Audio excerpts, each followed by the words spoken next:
नमस्कार दोस्तों, पीओके में लोग सड़कों पर उतर आए हैं और लगातार प्रोटेस्ट जारी है।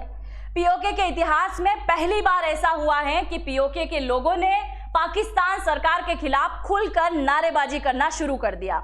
अभी तक पीओके के अंदर पाकिस्तान सरकार जैसा चाहती थी वैसा ही उन्हें दिखाया जाता था, यानी कि सोशल मीडिया का उपयोग करना भी पूरी तरीके से वर्जित था। जितना सरकार उनको दिखाना चाहती थी केवल वही देख पाते थे।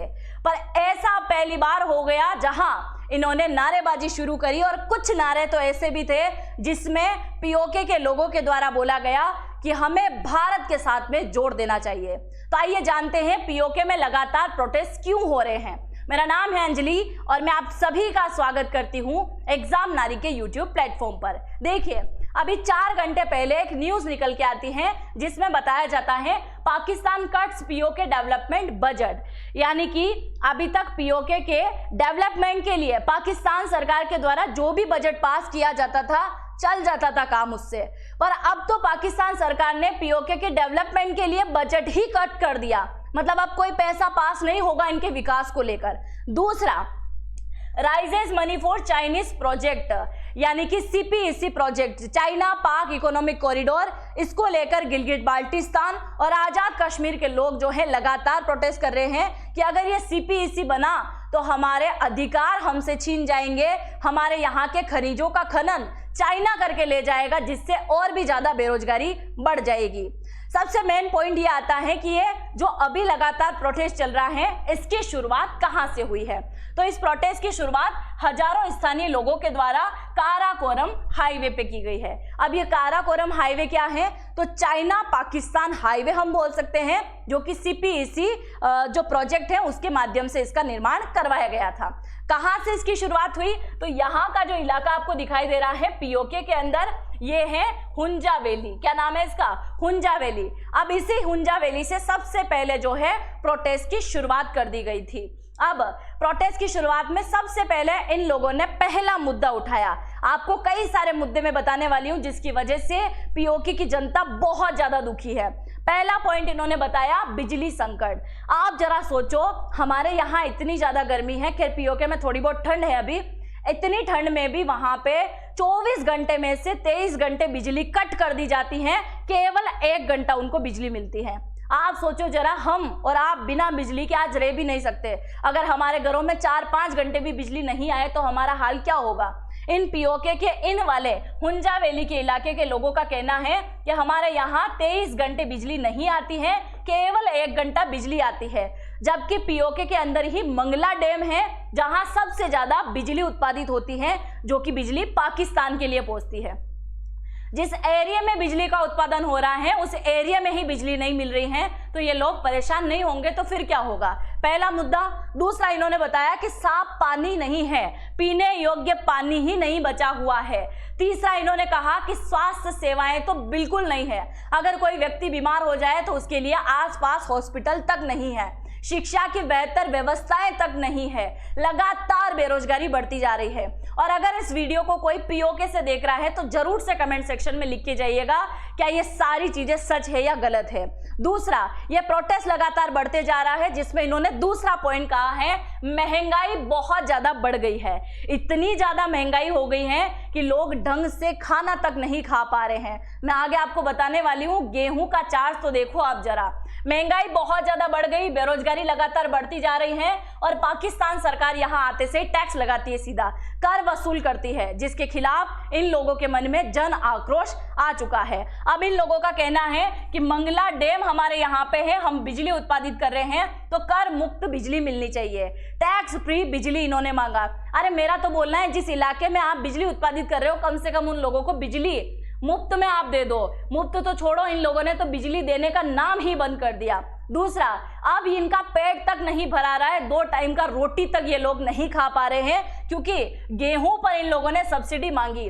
उसके पीछे का रीजन देखो आप। अगर पाकिस्तान के पीओके की हम बात करें, जो कि हमारा है, अभी वो जबरदस्ती छीन के बैठा है, उस इलाके में अगर आप 1 केजी आटा लेने के लिए जाओगे तो आपको 800 रुपए पे करना होगा। आप समझ चुके होंगे कितनी ज्यादा महंगाई है। आटे की रेट है 800 रुपए किलो।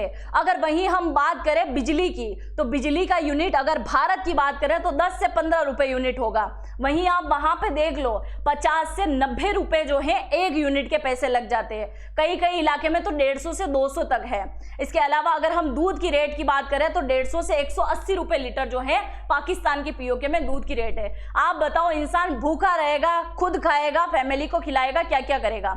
अगर भारत में बात करें तो वही ये सारी चीजें जो हैं 10 गुना कम कीमत में मिल जाएगी।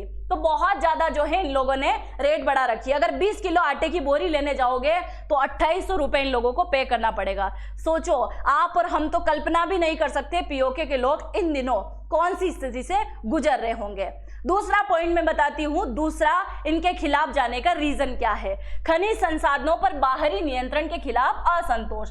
पाकिस्तान के पीओके के अंदर रह रहे लोग, माफ कीजिएगा, हमारे पीओके के अंदर रह रहे लोगों के द्वारा बार बार जो है एक ही बात का विरोध किया जा रहा है कि सीपीईसी प्रोजेक्ट अगर आया तो चाइना क्या करेगा, पाकिस्तान के अंदर अधिकार करने की कोशिश करेगा और पाकिस्तान के अलग अलग इलाके में जो रिसोर्सेज मौजूद हैं, खनिज जो मौजूद हैं, उनको निकालने का काम भी चाइनीज कंपनी करेगी। और ऐसा अगर चाइनीज कंपनी करती है तो इन लोगों की भूमि पर बाहरी लोगों का नियंत्रण हो जाएगा, जिसके चलते और भी ज्यादा इनको दबाया जाएगा, बेरोजगारी बढ़ जाएगी और इनके हाथों से सारी चीजें निकल जाएगी, जिसको लेकर भी ये बहुत ज्यादा परेशान है। आपको पता है बलूचिस्तान के अंदर भी बहुत ज्यादा खनिज मौजूद हैं, जिसको लेकर चाइना अच्छी तरीके से समझ चुका है कि अगर बलूचिस्तान के साथ में हाथ नहीं मिलाया तो जितना भी मिनरल रिसोर्सेज वहां पे हैं वो भी हाथ से गया और सीपीईसी प्रोजेक्ट में जो करोड़ों रुपए लग चुके हैं वो भी गया। इसलिए अभी हाल ही में उसने पाकिस्तान को बाइकआउट करके क्या किया था, बलूचिस्तान वाले लोगों के साथ में सीधा बात करने की कोशिश करी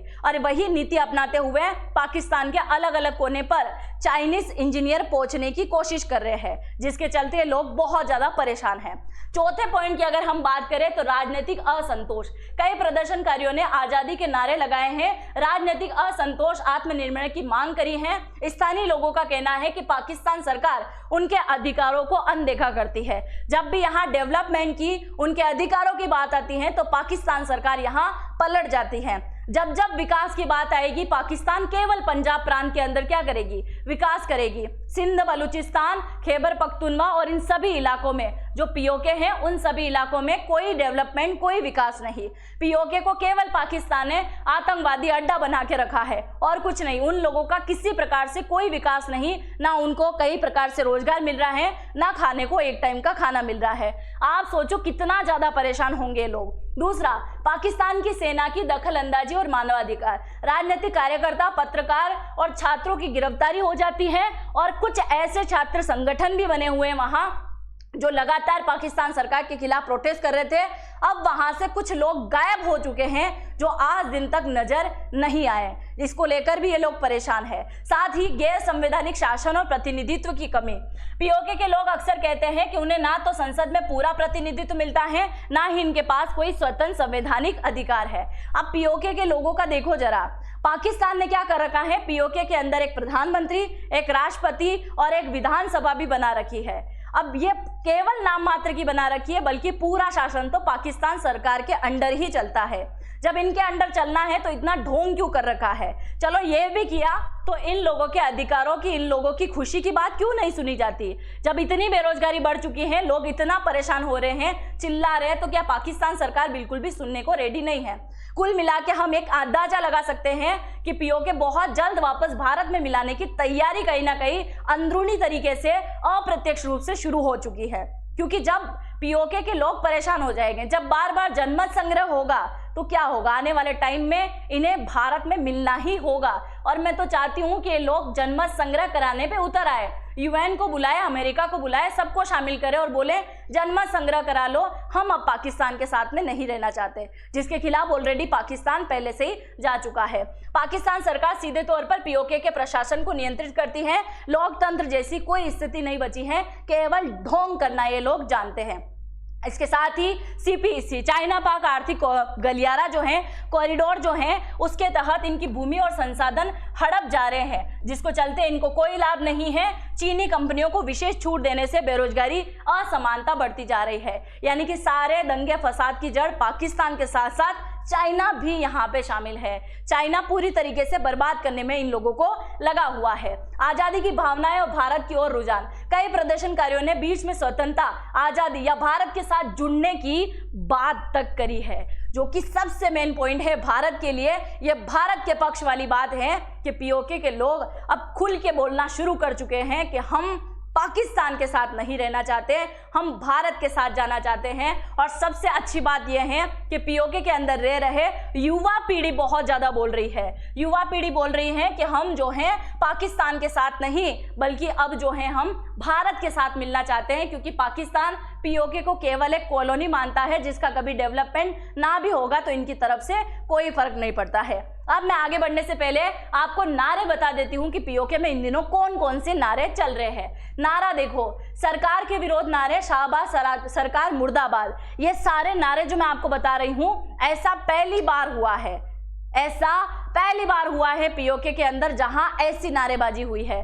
हम नहीं मानते जुल्म का कानून, महंगाई बंद करो, बिजली चोरी बंद करो, पाकिस्तान सेना के खिलाफ, फौज का नहीं रोटी चाहिए, फौज वापस जाओ। ये नारे काफी संवेदनशील है और पहली बार लगाए गए हैं। यहाँ आप देख सकते हैं लगातार जो है इन लोगों ने बोला गिलगिट बाल्टिस्तान को लूटना बंद करो, आजादी और आत्मनिर्भर समर्थन, हमें चाहिए आजादी, पीओके पाकिस्तान का नहीं है। सुना आपने कैसे कैसे नारे इस बार लगाए जा रहे हैं कि पीओके पाकिस्तान का तो बिल्कुल भी नहीं है।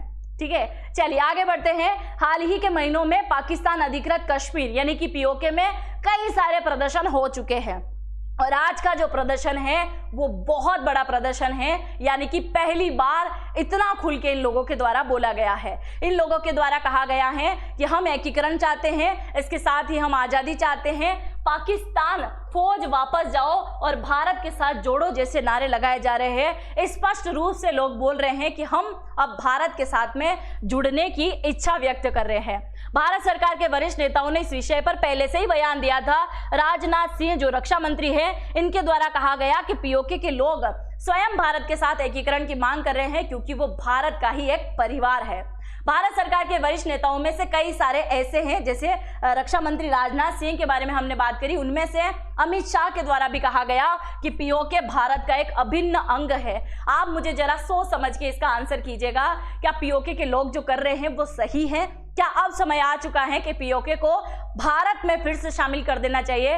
उन लोगों के ऊपर जो अत्याचार किए जा रहे हैं, एक टाइम का उन लोगों को खाना नहीं मिल रहा है, बेरोजगारी बहुत ज्यादा है, शिक्षा बिल्कुल नहीं मिल पा रही है, कितनी बुरी तरीके से उन लोगों की हालत हो रही होगी, आप और हम एक कल्पना ही कर सकते हैं। तो आप इन पीओके के लोगों के बारे में जो भी सोचते हैं जरूर से कमेंट सेक्शन में लिख के जाइएगा।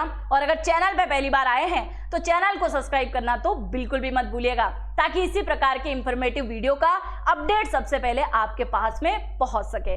हम मिलते हैं नेक्स्ट वीडियो में, तब तक के लिए जय हिंद, जय भारत।